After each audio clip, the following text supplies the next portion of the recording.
Murfreesboro citizens get a tour of the Water Resources Recovery Facility.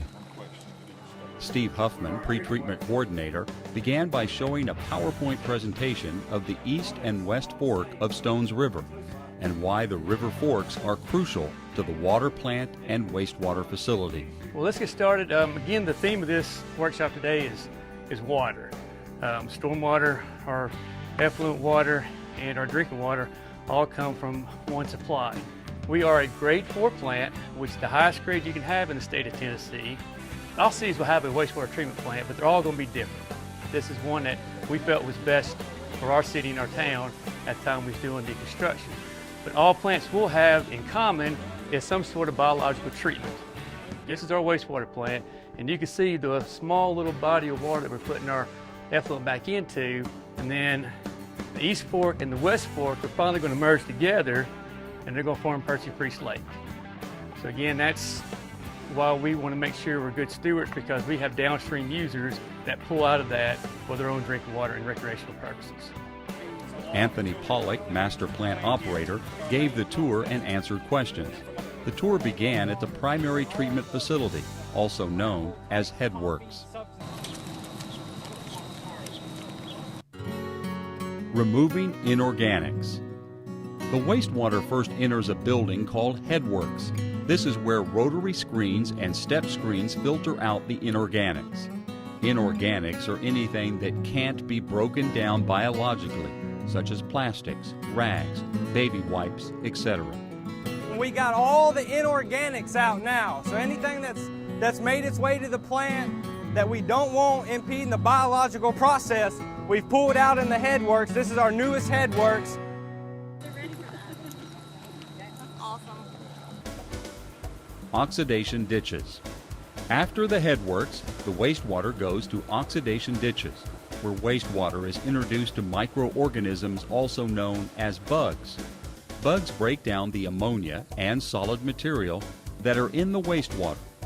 Aerators add oxygen to create the perfect habitat for the bugs, so they can consume the waste efficiently and without the use of chemicals. This is where all of our microorganisms are, and bacteria that's basically doing all the work for us.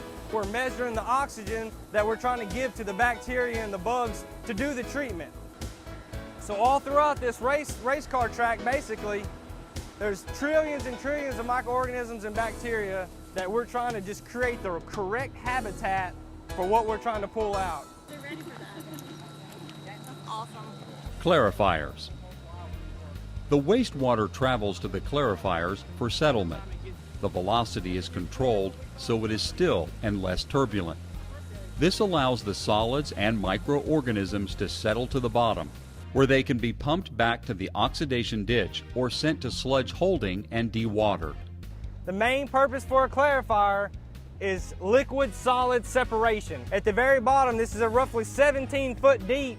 There's big rubber drags down there. The floor is concave, sloped into the center, and that's what's helping push all of those solids and microorganisms to the center so they can be in turn pumped back up for further treatment. It takes roughly an hour for it to get around, so it's just constantly pushing everything back towards the center.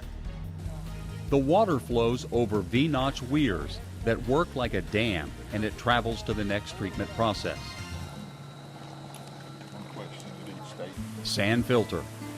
So our next step after biological treatment, after we've had everything settle out, return back up for treatment, it flows through our tertiary treatment, which is deep bed sand filters, exactly like what you would think. In the bottom, there's different size media that it flows through from top to bottom that catches any solids that have gotten over from the secondary clarifiers. Occasionally, the system is backwashed to clean the media and send the solid material back to the oxidation ditches. Ultraviolet light disinfection. Water then gets disinfected by traveling through ultraviolet light.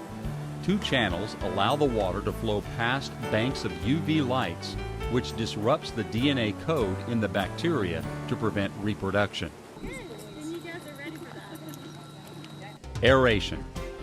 So after all of our treatment's done, we've settled, we've filtered, we've disinfected with UV, This is our kind of a final stage here before it's been released to the river. The last phase of the treatment process is post-air. This is where aerators pump air into the water. This guarantees that oxygen-rich water is released into the receiving stream to promote healthy aquatic life. Good. Then you guys are ready for that. Receiving stream. The final product is clean water, rich in oxygen, that is released into the West Fork of Stones River. So this is, at the very end, this is where we're putting back into the Stones River, as Steve Huffman talked about up on the slideshow. I think the low flow for this river is only about 200,000 gallons a day. I mean, they call it a river, but it's almost like a creek. That's why our permit here at Murfreesboro is so strict of what they allow us to put back in. That's why what we send out is high quality effluent. Like I said, we're creating a product here that's beneficial for the city of Murfreesboro. If you kind of look out, you can look to the right through the tree, you can almost kind of see the clarity of the water, and then look to the left, which is, we're blending it, but look to the left, you can basically see right down on a cloudy day, you can see basically straight to the bottom.